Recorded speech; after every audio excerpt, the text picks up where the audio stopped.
Public affairs forum of India ఆధ్వర్యంలో జరిగిన ప్లీనరీలో రాష్ట్ర ఐటీ శాఖ మంత్రి కేటీఆర్ పాల్గొన్నారు. వర్చువల్ సదస్సులో కేటీఆర్ మాట్లాడుతూ తెలంగాణ రాష్ట్రం 3I మంత్రంతో పనిచేస్తోందన్నారు. ఇన్నోవేషన్, ఇన్ఫ్రాస్ట్రక్చర్, ఇంక్లూజివ్ గ్రోత్ లక్ష్యంగా పనిచేస్తోందన్నారు. ఆవిష్కరణలకు, మౌలిక సదుపాయాల కల్పనకు, సమగ్ర అభివృద్ధిపై రాష్ట్ర ప్రభుత్వం దృష్టి పెట్టినట్లు తెలిపారు. మహమ్మారిని ఎదుర్కోవడంలో కేంద్ర రాష్ట్ర ప్రభుత్వాలు అద్భుతంగా పనిచేశాయన్నారు. రాష్ట్రాలకు కేంద్రం మరిన్ని అధికారాలు ఇవ్వాలని, ఆ సాధికారతతోనే అభివృద్ధి సాధ్యమవుతుందని అభిప్రాయపడ్డారు. On the podium, the virtual podium. My namaskars, good morning to all of you. As was correctly pointed out by Raman, I think this pandemic has really put in a lot of things in perspective. One of which I firmly believe is that, after 7 to 8 months of this pandemic now making its presence felt in India, the time has come for all of us to start looking at changing the narrative. Because in my humble personal opinion, and this is purely personal opinion, I believe we have done reasonably well compared to the rest of the world in terms of tackling the pandemic, in terms of our recovery rates, in terms of our abilities, and in terms of the fact that we had to balance out our legacy medical infrastructure inadequacies with the current pandemic and our unpreparedness. I think we've done reasonably well. We can certainly all agree on the fact that, while a dreadful, nightmarish scenario was painted, I think country has really done rather well. All the governments, the states, the center, all of us have collectively worked together. I think now the time has come for all of us to start changing the narrative. I think that should be the focus, because I think we have spooked not just us, but I think the world has spooked itself too much. And, a fear psychosis that has gripped the entire world. I think we need to start looking at avenues and ways and means to start changing the narrative. That being said, how do we do it? I think the way out of this crisis, the way out of this pandemic would have to be, like Raman again pointed out, states will have to be empowered. States will have to take the lead. And, we can all agree that while government of India is largely responsible for the overarching policy, the real action is, of course, in a federal republic with the states in the states. So therefore, I think empowerment of states with respect to,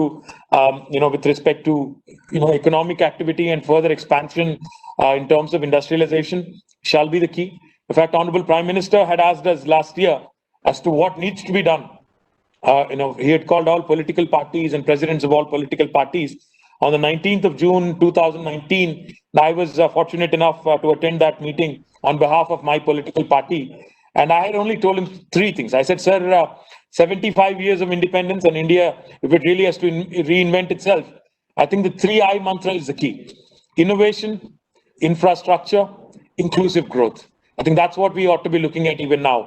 More and more investment in infrastructure, more and more encouragement of innovation, the culture of innovation, and most importantly, inclusive growth, rural, urban, women, men, etc., an inclusive approach to ensuring that all of us are in this together.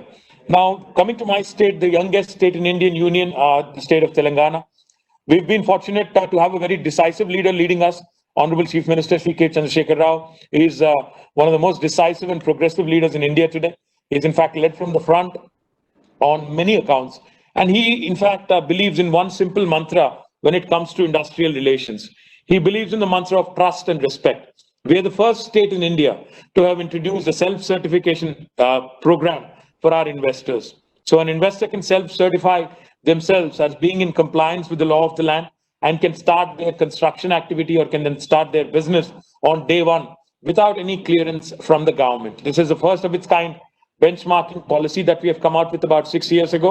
And this policy is called as the TSI Pass, in line with all the easy passes we pass through, when we go through toll gates. The TSI Pass is similarly built. It's called the Telangana State Industrial Project Approval Self-Certification System.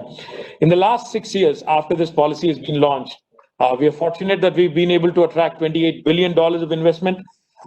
More importantly, out of the $28 billion committed, more than 80% have already started operations, and the remaining 20% are in various stages of commencing operations. That I think that conversion ratio is extremely important, because while we may get commitments, while we may have MOUs signed, it's equally important to have them deliver and create employment and wealth for our people.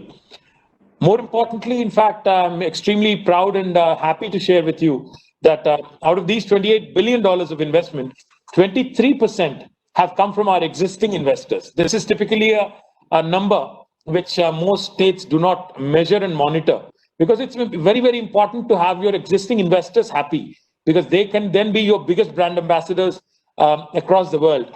In terms of promoting, in promoting goodwill and good faith and, a good word, putting in a good word for you where needed across the world. And I also take a lot of pride in sharing with you a couple more things, and then I'll conclude. Um, as a state, Telangana, in fact, is home to a number of marquee companies. Let me quickly say that, we are currently, if you look at the top 5 most valued tech companies of the world, all 5 of them, without an exception, have their second largest base outside of their headquarters in Telangana. In fact, Apple, Google, Microsoft, Facebook, and Amazon, their second largest bases outside of their headquarters are here. And Amazon, in fact, their world's largest office is right now in Hyderabad. It's even bigger than their office in Seattle. Not only in information technology, but also in life sciences, we have made rapid strides.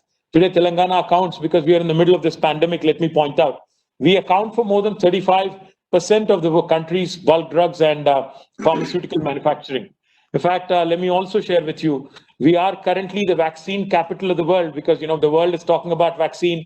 We in India are talking about vaccines. We are the vaccine capital of the world. In fact, if you look at human vaccine production, there is 1 in 3 chance that next time one of your children or grandchildren is getting a vaccine shot, it could have been made in Hyderabad.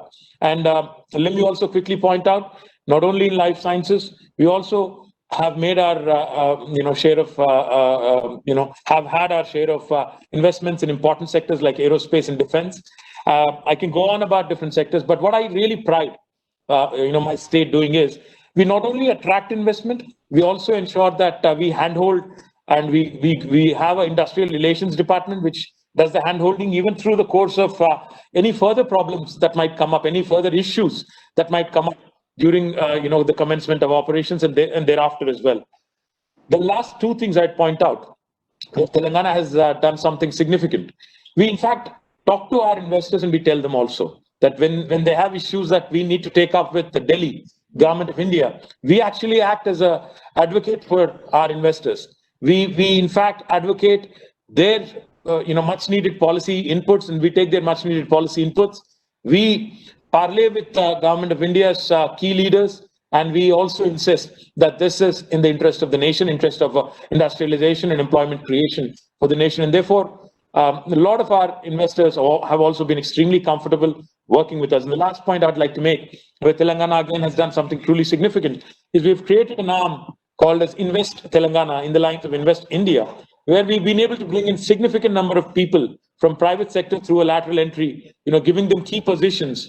We are not only dependent on bureaucrats, we also have a significant number of players from private sector who have come in, joined us through lateral entry, and who've been giving us much needed valuable inputs so as to ensure that we remain agile, we remain focused on attracting investments. The really last point I'd like to make, today the competition in attracting investments is not between Uttar Pradesh, Maharashtra, Gujarat, and Telangana. The competition is really between India and the rest of the world.